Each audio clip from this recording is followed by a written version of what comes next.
نبی کریم صلی اللہ علیہ وآلہ وسلم کی ایک اور حدیث پاک ہے۔ حضور صلی اللہ علیہ وآلہ وسلم منبر انور پر جلوہ گر ہو رہے ہیں۔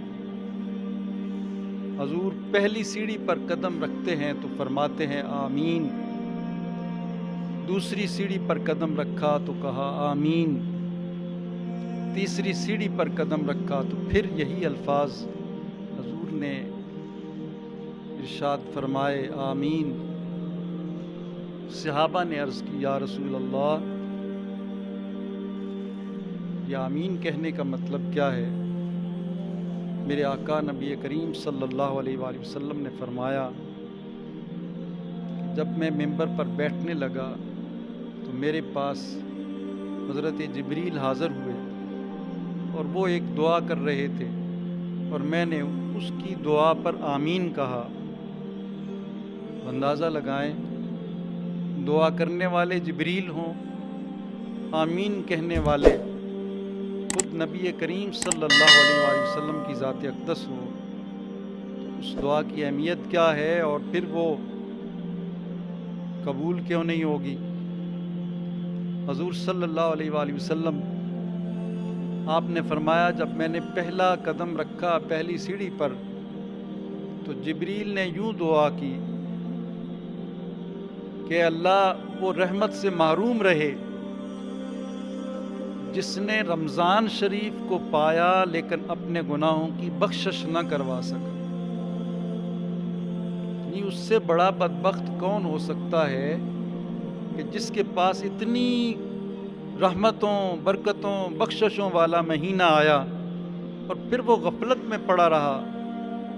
حضور فرماتے ہیں کہ اس بدبخت سے اور کون بڑا بدبخت ہوگا جس کے لیے بددعا جبریل کریں، آمین خود نبی کریم صلی اللہ علیہ وسلم کہیں، فرمائیں کہ وہ شخص جس کے پاس رمضان آیا اور پھر بھی گناہوں کی بخشش نہ کرا سکا، خدا کی رحمت تو اس کو نصیب نہ ہوگی۔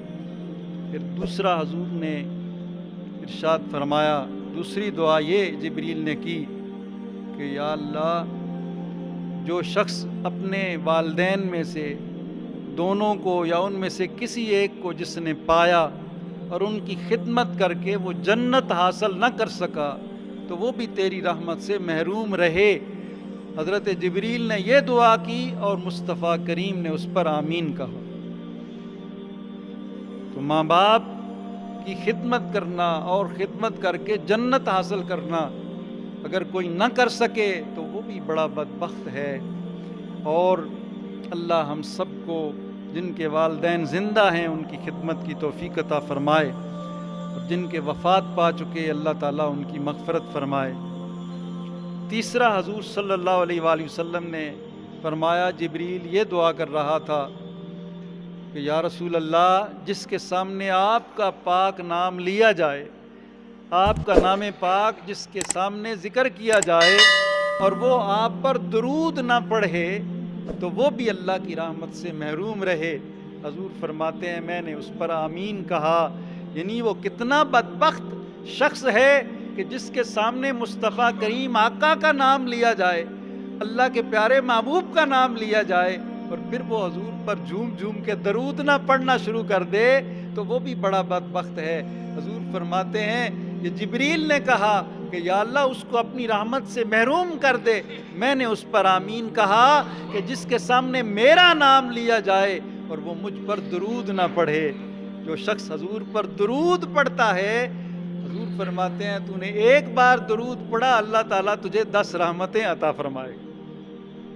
حضور فرماتے ہیں جمعے کے دن خاص کر تم کثرت سے میرے اوپر درود پڑھا کرو، اس لیے کہ اللہ تعالیٰ اس خاص جمعے کے دن آسمانوں سے فرشتے نازل کرتا ہے جو گلی گلی پھر کر دیکھتے ہیں کہ کون درود پڑھنے والا ہے۔ جو درود پڑھتا ہے اس کا وہ نذرانہ درود و سلام مصطفیٰ کی بارگاہ میں پیش کر دیا جاتا ہے۔ اللہ تعالیٰ ہم سب کو کثرت سے درود پاک پڑھنے کی توفیق عطا فرمائے۔ تو یہ حضور نے فرمایا ایسا یہ ماہ مکرم ہے کہ حضور فرماتے ہیں کہ وہ شخص بدبخت ہے کہ جس نے رمضان تو پا لیا لیکن بخشش نہ کرا سکے۔ اللہ ہم سب کو اس ماہ مکرم کے صدقے سے ہماری مغفرت فرما دے، ہمارے گناہوں کی بخشش فرما دے۔